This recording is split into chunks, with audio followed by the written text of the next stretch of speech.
So at 29:30, I decided that, I made it once. You can make it twice I and can thrice. make it again. So I started. I had £5 in my pocket. £5? £5 in my pocket.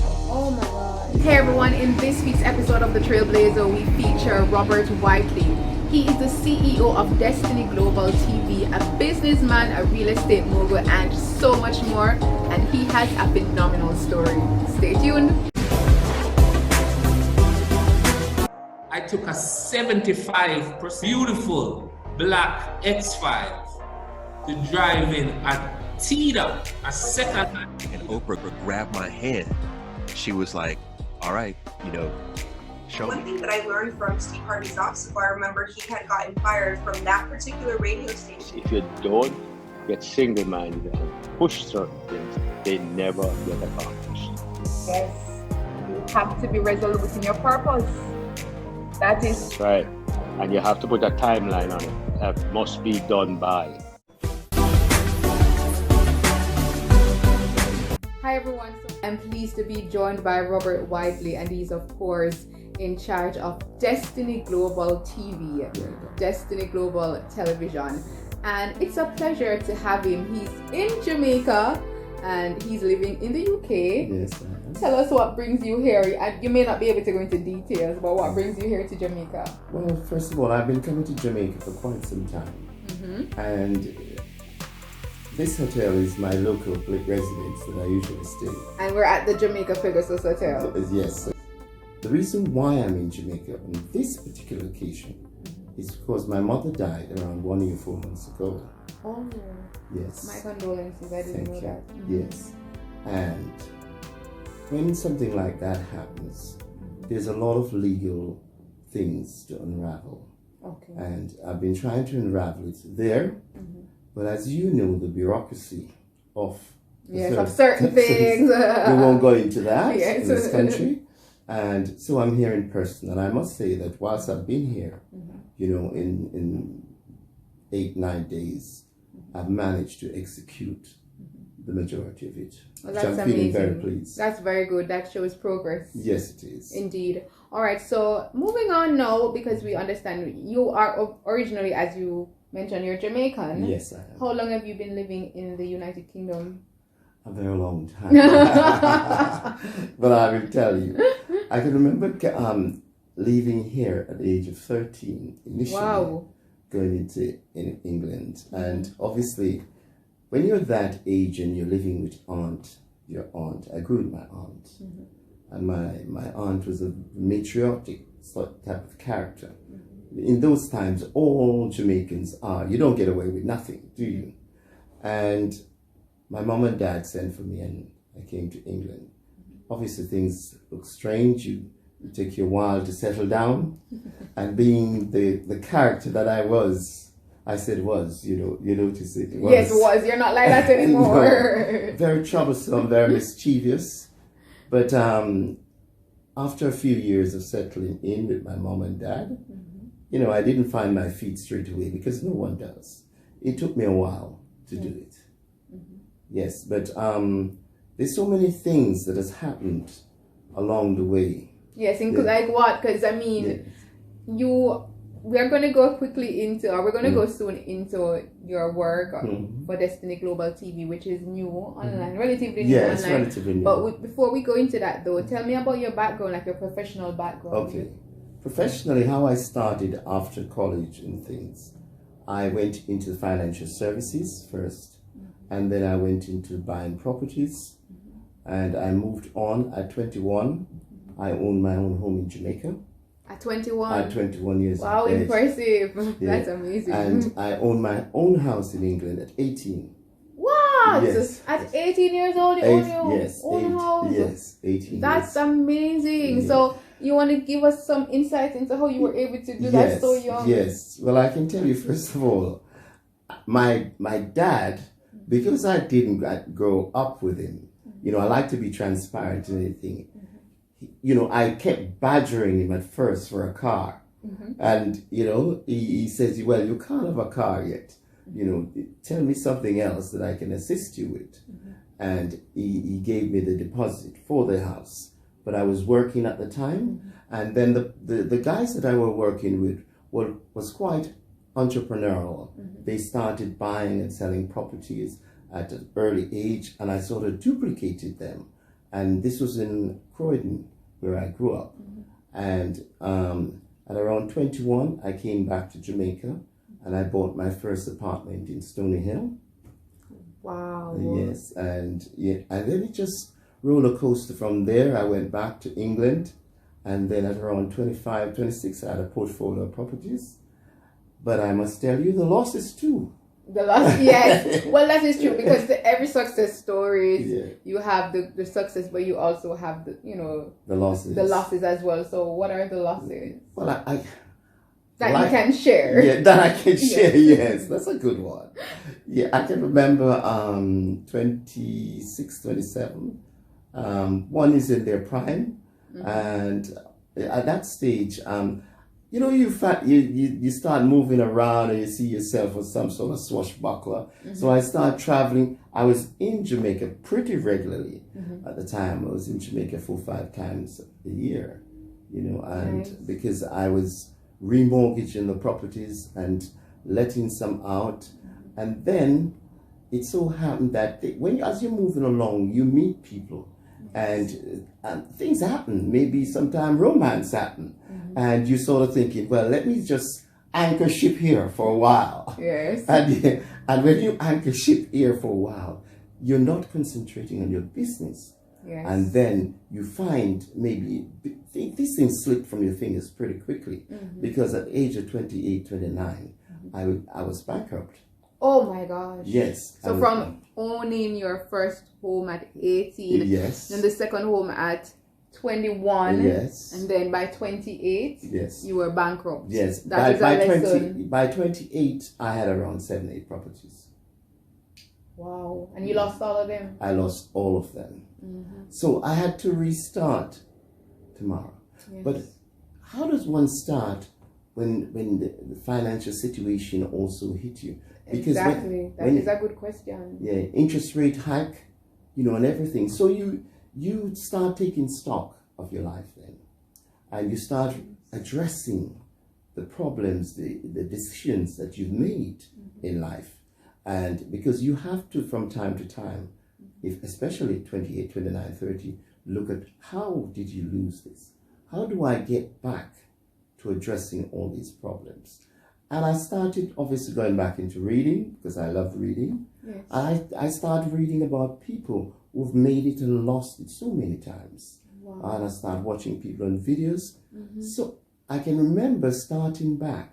So you were inspired by those persons? Yes, I was. And I mean, at the same time, some things are a blessing in disguise, because you lost everything at a young age. You gained everything young, and you lost everything young. Sure. So sometimes do you think youth was on your side to bounce back? It was, but more than all as well, it's a combination of things.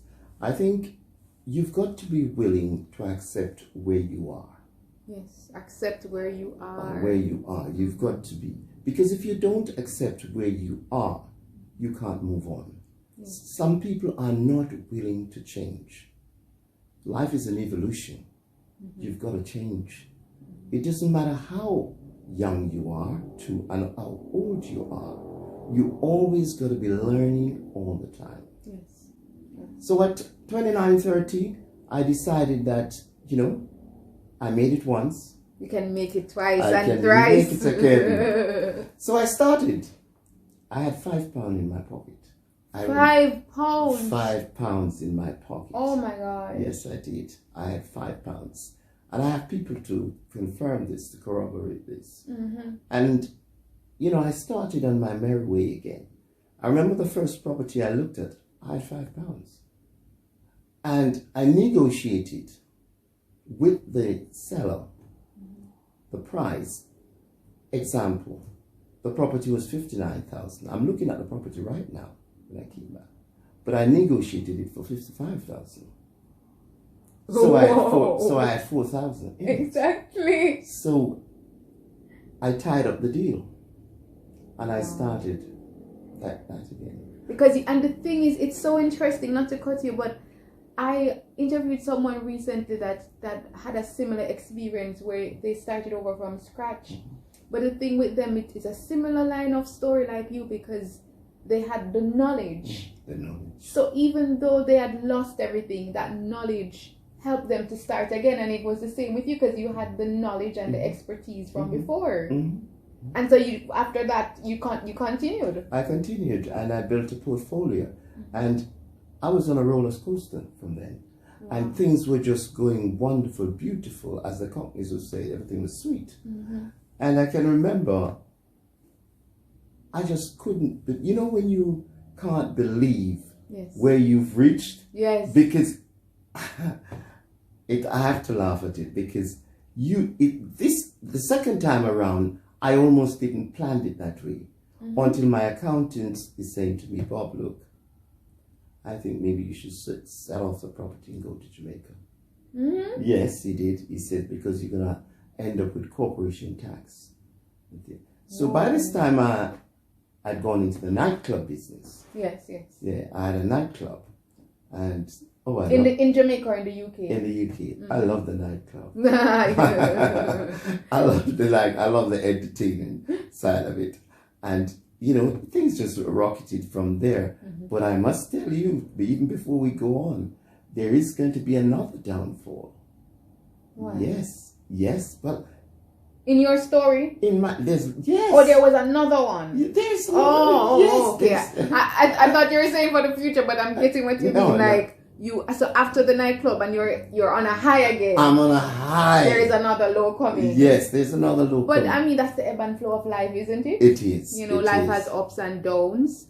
But tell me about what came next. Yes, so I was in my, as I was saying, everything was flowing beautiful. My accountant says, look, Bob, I think you should try. I had a shooting in the nightclub. Oh no. Yes, was it fatal? Very fatal. Oh wow. And after that, I start reflecting and thinking, you know what? I've come this road for a few years. I'm feeling secure. You know, this is a sign to pull out. Yes. And I don't believe in having a sign and don't act upon it. Yes. Because can be disastrous. Totally. As I'm going along in life as well, with all my experiences, I'm developing a spiritual commitment to. Yes. Because that is very important as well. Because when you're young and wild and things, you're not thinking about that, because you're just thinking about life is going to be like this forever. You know, it's only when you go and you have that disaster and that comes, and then the nightclub. So I decided to sell up. So I decided, you know what? I've looked at other islands, and I went to look at St. Lucia, and I decided to buy a hotel. Whoa, in St. Lucia? Yeah. Wow, impressive. So I went there, and I'm thinking, yes, the guy was showing me around the thing, and first of all, he showed me a hotel which was smaller, but by now I wanted the big life. Yes. The Monopoly board says when you're on the hotel roll, you're rolling. Yes. So I saw this rumbling, derelict, panoramic view hotel, and I thought, oh yeah, I could do something with this. Seems like where I want to anchor ship. 62 bedrooms. Nice. 8.5 acres. Nice. Sloping hills. Very nice. So I started with the legal work of acquiring it. And then after a few months, I met that it was in receivership. I met the banks and I negotiated a deal. And that was the start of owning a hotel. Nice. Yeah, and this is where the other fall is going to come. Yes. So I started running the hotel, but I know nothing about hotel management. So, and I was traveling at the time up and down to Jamaica. I was skipping from and going back to England. And 2007, if you remember, 2008, I know you're pretty young, so maybe you wouldn't. They had prime mortgage. Yeah. Prime mortgage is where the whole world was in financial problem. Whoa. The country was bankrupt. Italy was bankrupt. Spain was bankrupt. France was bankrupt. England was nearly bankrupt. Oh my gosh. If England had gone into the exchange rate mechanism, meaning if they had gone into using the same money that Europe used, the euro, England would have been bankrupt. Wow. So at that stage, I borrowed heavily. And that's another lesson I've learned in life. You know, because you can't be borrowing more than your assets or more than 50 or 60% of your assets. Hear that? Don't borrow more than your assets or more than 50 to 60% of your assets. Yes. Okay. And I did that. And when that hit me, I was stretched because I had property that I had borrowed on in England. Oh. And I had borrowed out of Trinidad. So I was stretched thin like that, and I couldn't consolidate because all the banks wanted their money. Yes, yes. And the property that you bought, maybe, and it was worth, i.e., maybe say $1 million, and you borrowed 500,000 on, is only worth £400,000 now. And when it's accrued interest, you owe 600,000. Yes. So, and it's the same thing with the hotel.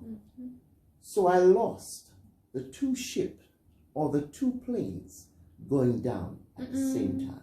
Yeah, because your property In the hotel, England, and then the hotel Yes. in St. Lucia. Oh Yes. my gosh. the 2 of them went down. Whoa. How do I recover? That's what I was about to say. Like, how do you recover after something like that? Because I mean, some people would be like, really, weren't you depressed or anything like that? You know, I was still smiling. He was still smiling. I don't understand. I was still smiling, but my heart was bleeding. And that's why sometimes, you know, because when you cry alone. Yes. But when you smile, the world smiles with you.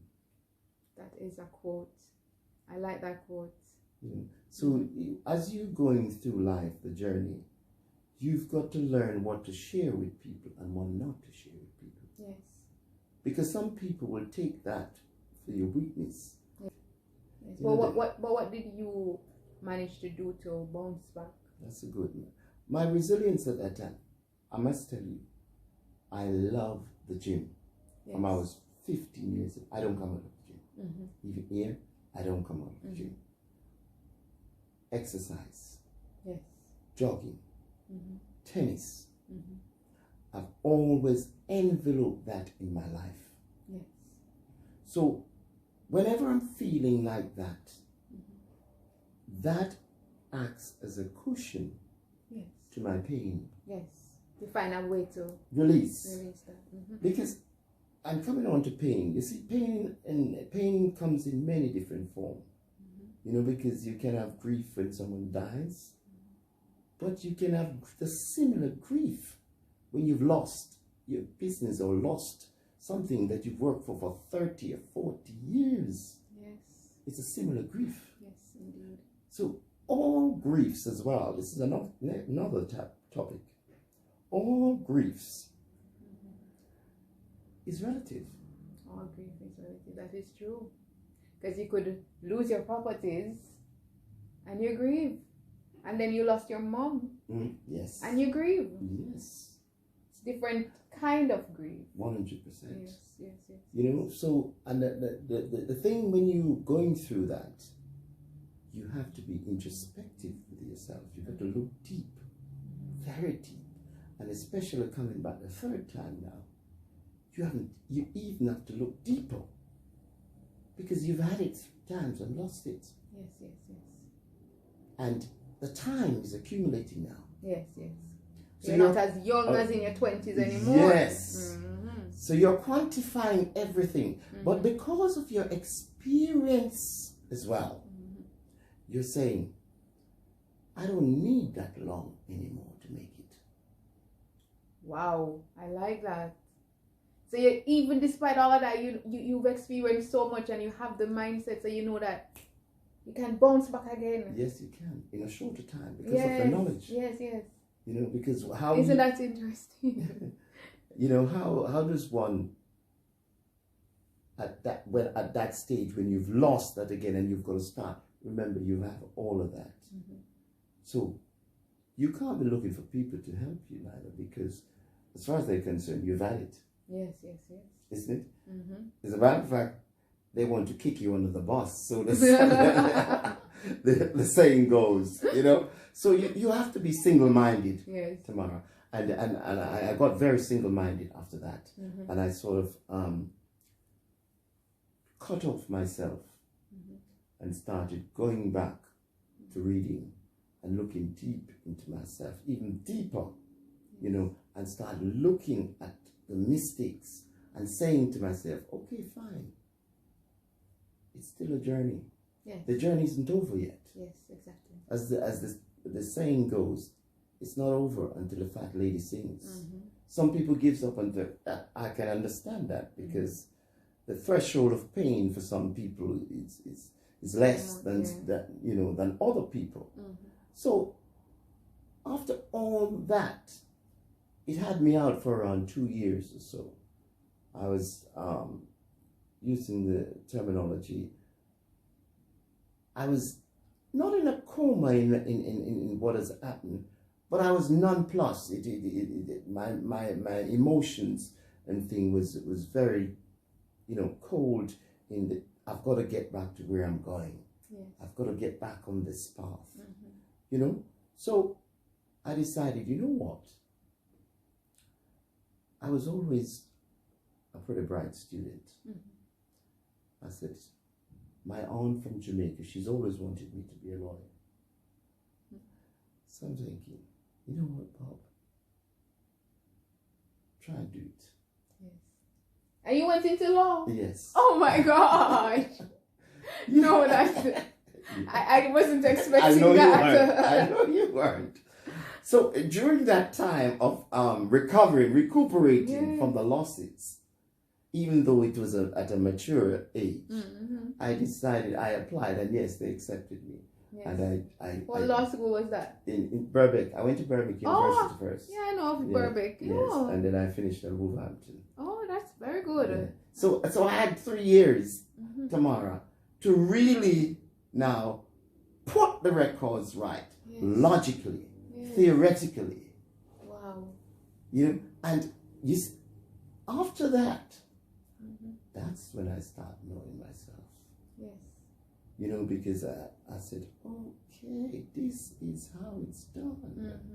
Because before, I wasn't following the laws of life. Yes. You cannot break the laws of life and expect to be successful. That is so true. The laws of the universe. The laws of the universe. Because there are laws. There are laws. Which is just like gravity. Yes. We got what goes up, it's gonna fall down. If you throw something up, it's gonna come down, because that's a law. That's a law. You can't break it. So you learned the laws and then apply them to your life. Apply them to my life. So for those who are listening or watching, and they are curious to say, how did they discover the laws? Where did they find it? Good point. Well, as you know, the laws were originated from the Bible. And that's why so many people go back to the Bible. But the Bible obviously has the biblical laws. Yes, yes, yes. But there are scientific laws that you've mentioned. Yes. So, you know, we have to look at spiritual law. We have to look at scientific law. We have to look at natural laws. And we have to look at laws that governs our life. Even the psychologists, Freudian and all of them, they are laws. That is true. But what I mean specifically, because you mentioned several times that you, especially when you lost, you went into reading. So from all of the material, which one of them would you say exemplifies where they can discover the laws? So which one of them would you say they can discover the laws? Very good question. Well, I keep reading And a friend of mine introduced me to this book by Jim Rohn, The 5 Puzzles of Life. The 5 Puzzles of Life. Yes. And I keep reading that book, and I'm never tired of it, even though we may read other books and come back to this.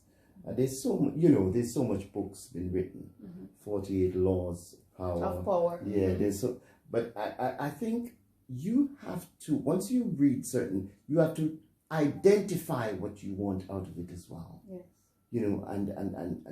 And not just do it today. That's the next thing with the law. Consistency. Yes, it's got to be consistent.